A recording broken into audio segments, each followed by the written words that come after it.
La silueta de una enorme antena y un emporio de comidas son los símbolos del barrio de San Juan, cuyo nombre también está ligado a un pasado industrial que no se ha olvidado del todo. La publicidad de varias épocas es una constante entre sus calles, con una amplia galería de anuncios que nos habla de las grandes aficiones citadinas.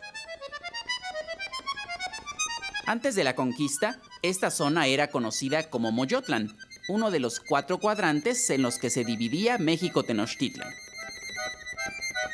Más tarde, en el lado poniente de la actual Plaza de San Juan se fundó el Templo de San Juan de la Penitencia, cuyo templo quedó terminado en 1711. Este inmueble fue derribado para dar paso a otra iglesia dedicada a la Virgen de Guadalupe e inaugurada el 12 de diciembre de 1912.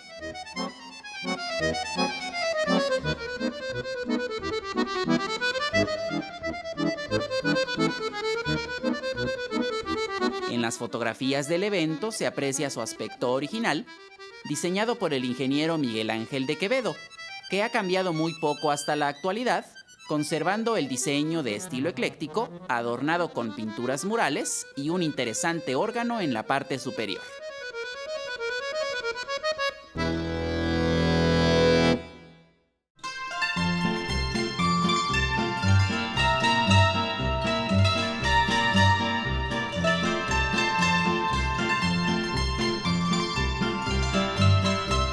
Frente a la iglesia se extiende la Plaza de San Juan, que en 1850 fue ocupada por el mercado Iturbide. En estas imágenes de finales del siglo XIX e inicios del XX, ya había sido reemplazado por una construcción más moderna, que pronto quedó rebasada por el número de vendedores y fue rodeada por numerosos puestos callejeros. Los transeúntes se surtían de artículos diversos en una escena que aún forma parte de la vida cotidiana de la capital. Al fondo, este negocio llevaba el curioso nombre de Antiguo Valiente.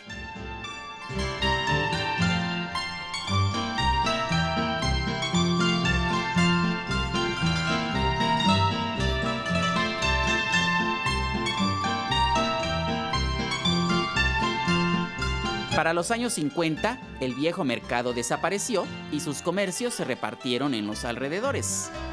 Las artesanías siguieron en la misma cuadra, dentro de un edificio nuevo, y las pollerías se ubicaron en los locales de la calle de Aranda. Otros se mudaron al cruce de Luis Moya y Pujibet, en un espacio que ahora es el llamado Palacio de las Flores. Muy cerca, esta nave, dedicada a las curiosidades mexicanas, estuvo en la avenida Arcos de Belén y fue sustituida por uno de los accesos al metro Salto del Agua. Pero quizá la sección más famosa es la de especialidades, en Pujibet 21, que ofrece platillos e ingredientes de todo tipo y procedencia, carnes y aves exóticas, pescados, mariscos, quesos, vegetales, especias y condimentos.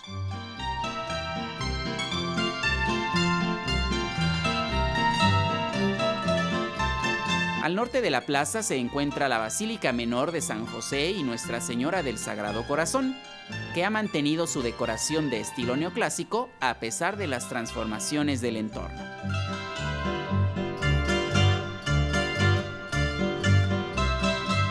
Del lado sur, esta fachada pertenecía a la fábrica de cigarros El Buen Tono, una de las empresas más prestigiadas del Porfiriato, propiedad del francés Ernesto Pujibet.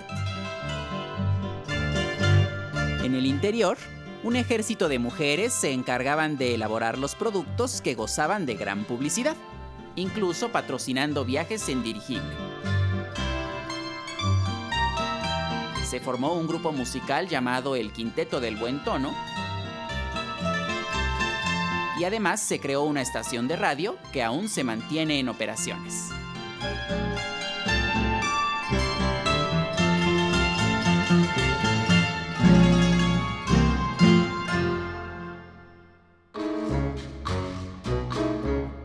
Tras el cierre de la planta, en el predio se levantó una central telefónica que destaca por su antena de 100 metros de altura, concluida en 1973.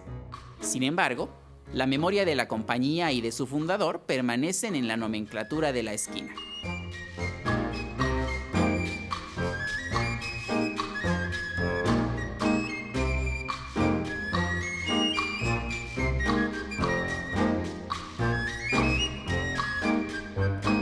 La arquitectura de este rumbo muestra las huellas de distintas etapas, con edificios de corte neogótico, como la Sexta Inspección de Policía en la esquina de Victoria y Revillagigedo, que fue planeada por Federico Mariscal en 1906.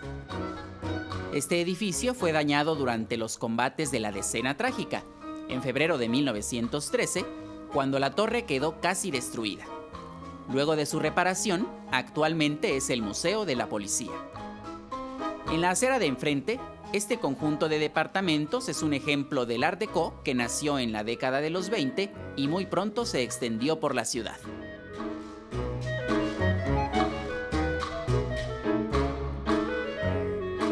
Otro símbolo de la misma corriente sobrevive en Revillagigedo e Independencia.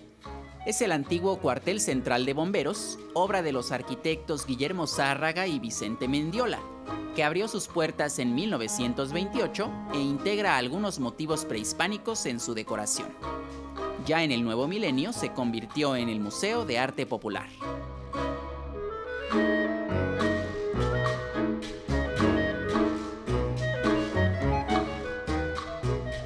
A unos pasos, llegando al cruce con Valderas, se ubica el edificio Altamira, que así se veía en la década de los 50 y resalta entre sus vecinos por su portada de inspiración barroca. En contraste, del otro lado se mantiene en pie el templo metodista El Mesías, cuyo origen se remonta a 1901 y luce prácticamente idéntico hasta nuestros días.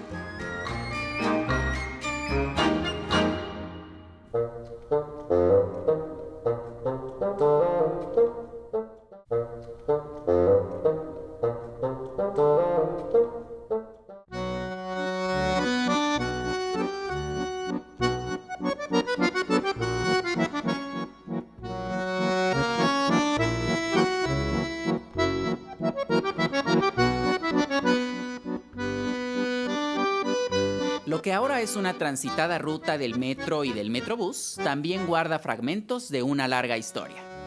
En la esquina de Valderas y Morelos se estableció la Asociación Cristiana de Jóvenes, la famosa YMCA, inaugurada en septiembre de 1910. Décadas después, aquí estuvieron las oficinas del diario Novedades. Del lado opuesto, en la calle de Ayuntamiento, este inmueble ecléctico es obra de Carlos Herrera y en 1901 albergó el Instituto Médico Nacional. Actualmente es el archivo histórico de la Comisión Nacional del Agua.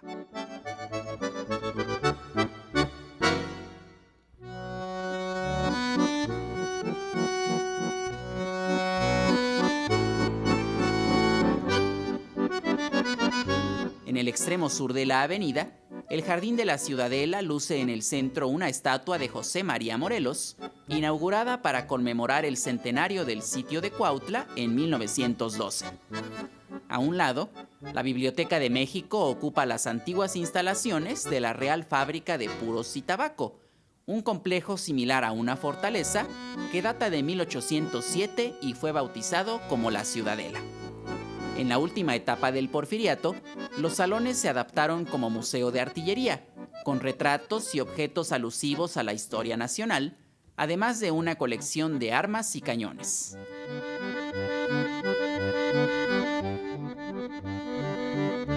Para 1913, este fue el epicentro de la revuelta que derrocó al gobierno de Francisco I. Madero, conocida como la Decena Trágica.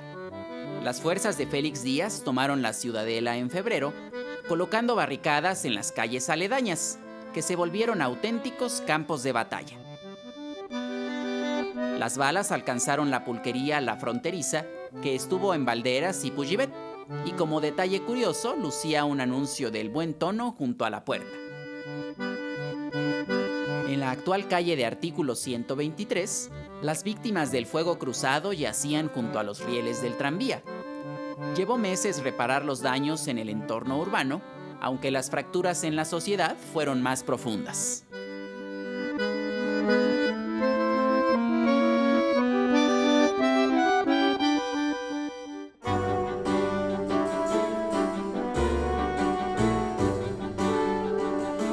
Hacia el poniente, el Paseo de Bucareli es el límite entre el Primer Cuadro y la Colonia Juárez, y debe su nombre al virrey que promovió su creación en el siglo XVIII. En esta litografía de Casimiro Castro todavía se aprecia su amplio trazo sembrado de árboles, que se redujo con el paso del tiempo. La glorieta principal, que hoy es el cruce con Atenas, fue el lugar elegido para colocar el reloj chino durante las fiestas del centenario de la independencia. La estructura quedó destruida por los cañonazos de la Decena Trágica, y en 1921 se reconstruyó con un nuevo diseño, que es una referencia capitalina hasta la fecha.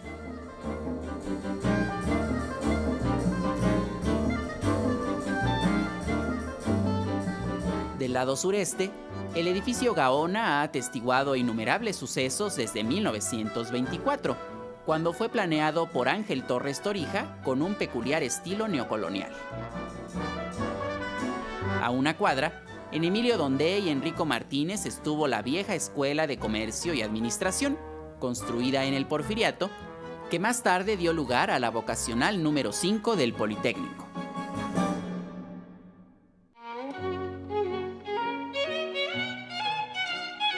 En Bucareli 128 permanece uno de los últimos ejemplos de la arquitectura ecléctica en el centro, que nació después de la Revolución.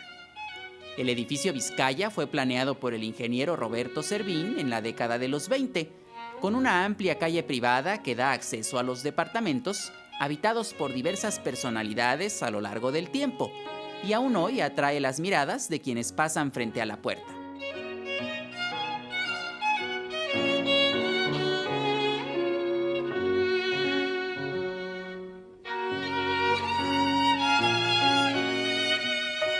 La calle de Lucerna es la entrada a la vecina Colonia Juárez, donde las grandes residencias contrastan con los edificios de oficinas que caracterizan al Paseo de la Reforma. Además de las protestas y manifestaciones que la identifican recientemente, Bucareli también es el hogar de negocios tradicionales. Entre sus viviendas más famosas se encuentra esta, en la esquina con General Prim, que fue habitada por el empresario Feliciano Cobian y desde hace más de un siglo es la sede de la Secretaría de Gobernación.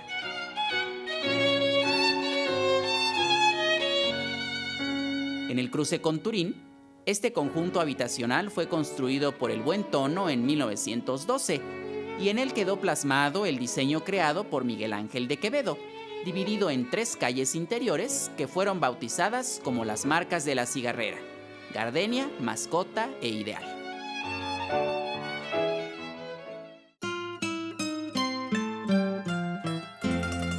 A esta altura, Bucareli era una de las entradas a la Ciudad de México, con una pequeña aduana que llevó el nombre de Porfirio Díaz y se puede encontrar en los antiguos mapas de la zona. Parece imposible imaginar que a inicios del siglo pasado, un grupo de jinetes estacionaban sus caballos en el cruce con Tolsá, justo frente a un antiguo negocio llamado La Perla de Bucareli.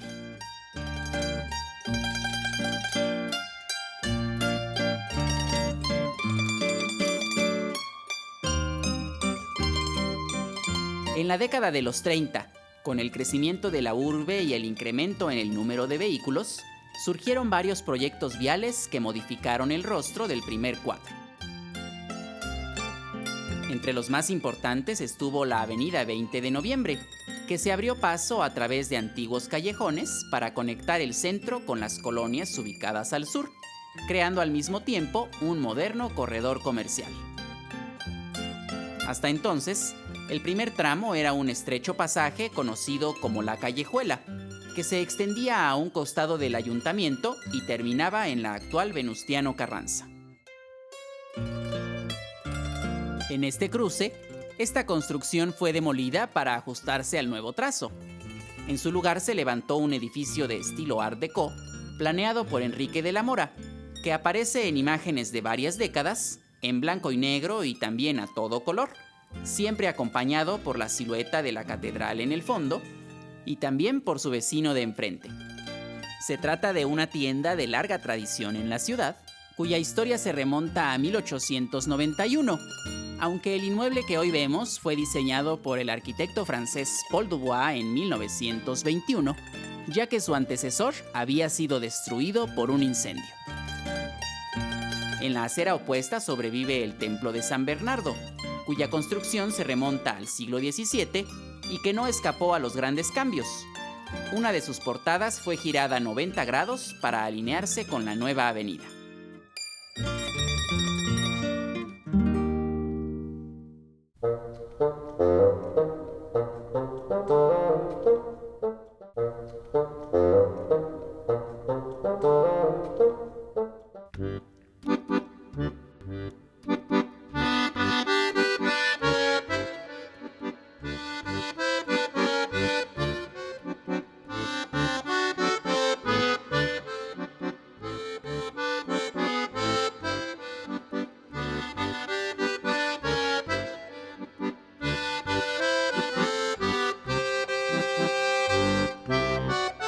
En la avenida 20 de noviembre, entre República del Salvador y Mesones, se encuentra el Hospital de Jesús, que detrás de su fachada moderna guarda los vestigios del primer sanatorio del continente americano, fundado por Hernán Cortés en el siglo XVI. Este conjunto incluye la iglesia de Jesús Nazareno, que inició su construcción poco después. En el interior aún descansan los restos del conquistador, además de un mural de José Clemente Orozco inspirado en el Apocalipsis.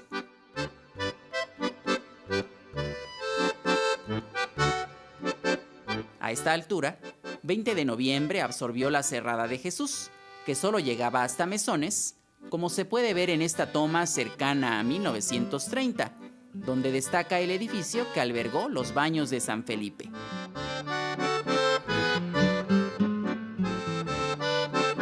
A una cuadra, un par de casas en la calle de Regina desaparecieron para prolongar la vialidad hacia el sur. Los muros en ruinas pronto fueron reemplazados por los nuevos inmuebles y servicios urbanos que prácticamente borraron las huellas de lo sucedido.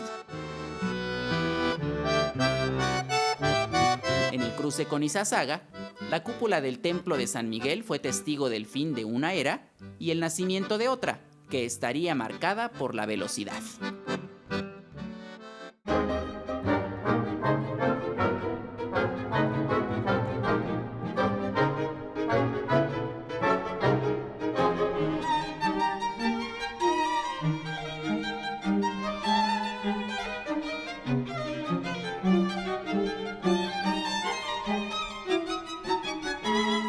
Muy cerca, en 20 de noviembre y Fray Servando, la capilla de la Concepción Tlaxcoaque data del siglo XVII y fue el centro de un pequeño barrio cuyos límites se perdieron con la creación del entorno actual.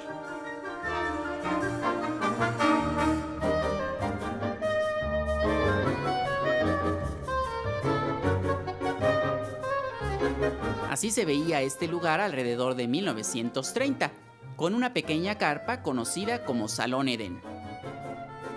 Para los años 60, este ya era un punto muy transitado, rodeado de jardines y pasos a desnivel, además de la antigua sede de la Policía Capitalina, que ahora ya no existe. Recientemente, la plaza ha sido remodelada y se ha convertido en un sitio de encuentro para ciclistas y peatones. Hacia el oriente, otro espacio de larga historia en el rumbo es la Plaza de San Lucas, en la esquina de Pino Suárez y Fray Servando. Durante la época colonial, aquí estuvo el rastro de la ciudad, y a finales del siglo XIX se erigió un mercado que todavía aparece en esta toma de los años 30, donde también se pueden ver los puestos aledaños, la torre de la Capilla de San Lucas, que continúa en pie, y la fachada de una pulquería que se llamaba La Tosca.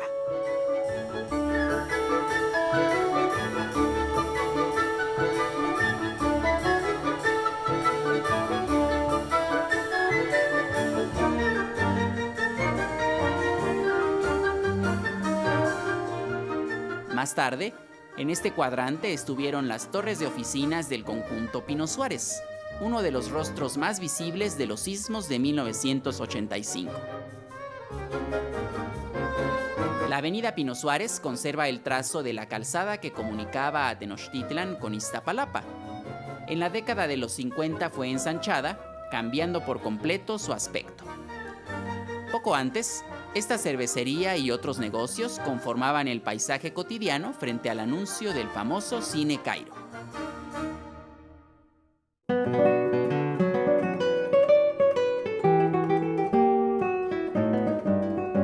En el actual cruce de República del Salvador y Pino Suárez, esta placa recuerda un momento que cambió la historia. Según la tradición, aquí tuvo lugar el primer encuentro entre Hernán Cortés y Moctezuma el 8 de noviembre de 1519.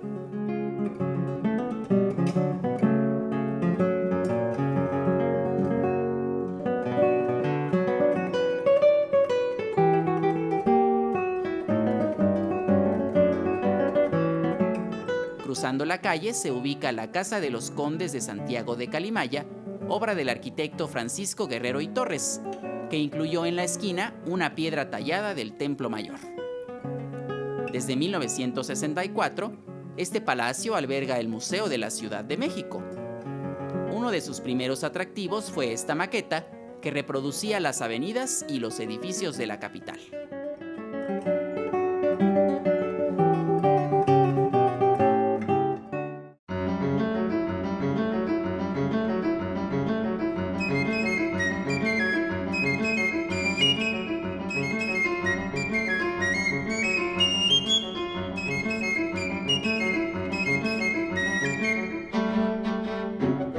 Entre Corregidora y Venustiano Carranza se encontraba el Mercado del Volador, creado a finales del siglo XVII y reconstruido a mediados del XIX, donde los vendedores ofrecían toda clase de productos en numerosos locales y puestos.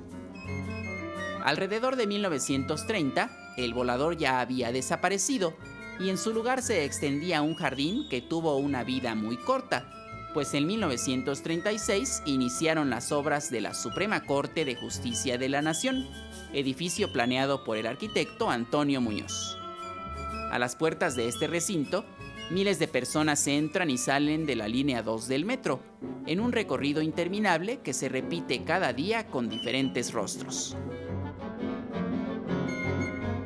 Frente al nuevo Palacio del Ayuntamiento, esta fuente recrea la leyenda de la fundación de la metrópoli prehispánica. Como añorando un tiempo perdido, sus siluetas permanecen justo en la entrada de la Plaza Mayor.